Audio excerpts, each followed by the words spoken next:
বাংলাদেশের জনগণকে ন্যায় ও ইনসাফের পক্ষে, দুর্নীতি চাঁদাবাজি রুখে দিতে ঐক্যবদ্ধ হওয়া, জুলাই গণঅভ্যুত্থানের শরিক বাংলাদেশের গণতান্ত্রিক আন্দোলনের নেতৃত্ব দেয়া 11টি রাজনৈতিক দলের যে ঐক্য দেশ ও জাতির স্বার্থে 11টি রাজনৈতিক দলের অনেক ত্যাগের মধ্য দিয়ে যে ঐক্য সাধিত হয়েছে, সেই ঐক্যকে বিজয়ী করে আনতে হবে।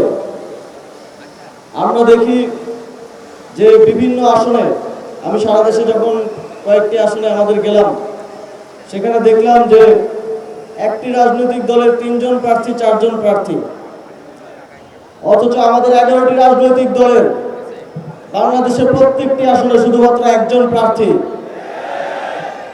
আমাদের প্রত্যেকটি রাজনৈতিক দলের প্রার্থীরা বিগত 1 থেকে 1.5 বছর মানুষের দুয়ারে দুয়ারে গিয়েছেন, পরিশ্রম করেছেন।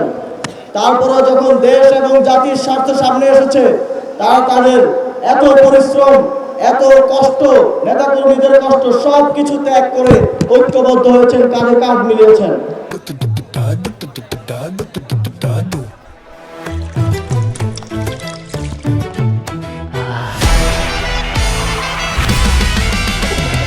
আজকে সন্ধ্যা দিবা সোনা গুনিয়া গুনিয়া রে, আজকে সন্ধ্যা দিবা সোনা গুনিয়া গুনিয়া রে, আজকে সন্ধ্যা দিবা সোনা গুনিয়া গুনিয়া রে, আজকে সন্ধ্যা দিবা সোনা গুনিয়া গুনিয়া, আজকে সন্ধ্যা দিবা সোনা গুনিয়া গুনিয়া।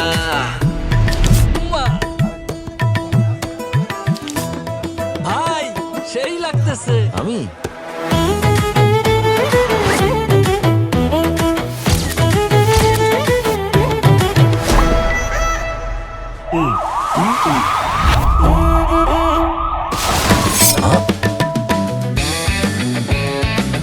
অনেক তো হলো। এখন থেকে চাঁদাবাজি কিংবা যে কোনো অন্যায় দেখলে সাথে সাথে ছবি, ভিডিও, ভয়েস কিংবা টেক্সটের মাধ্যমে পাহারাদার অ্যাপে জানিয়ে দিন। ব্যবস্থা গ্রহণ করা হবে মাত্র 24 ঘন্টার মধ্যে। নিরাপদ বাংলাদেশ গড়ার লক্ষ্যে আমরা প্রত্যেকে এক একজন দায়িত্বশীল পাহারাদার। অন্যায় অপরাধের অভিশাপ দূর করার লক্ষ্যে আপনার এবারের ভোটটি হোক দাঁড়িপাল্লার পক্ষে। চলো একসাথে গড়ি নিরাপদ, চাঁদাবাজি মুক্ত নতুন বাংলাদেশ। অথচ চাঁদাবাজরা, দুর্নীতিবাজরা তাদের ভাগ বাটোয়ারার জন্য এখনো 4 জন 5 জন করে প্রার্থী দিয়ে আছেন। যদি তারা বিজয়ী হয়ে আসতে পারেন, তারা তাদের চাঁদাবাজির ভাগ বুঝে নিতে চান। অথচ আমরা দেশের জন্য, জাতির জন্য সর্বোচ্চ ত্যাগ স্বীকার করে ঐক্যবদ্ধ হয়েছি। এখন সময় 11 দলীয় ঐক্যজোটের সকল নেতা কর্মীদের ঐক্যবদ্ধ হওয়া।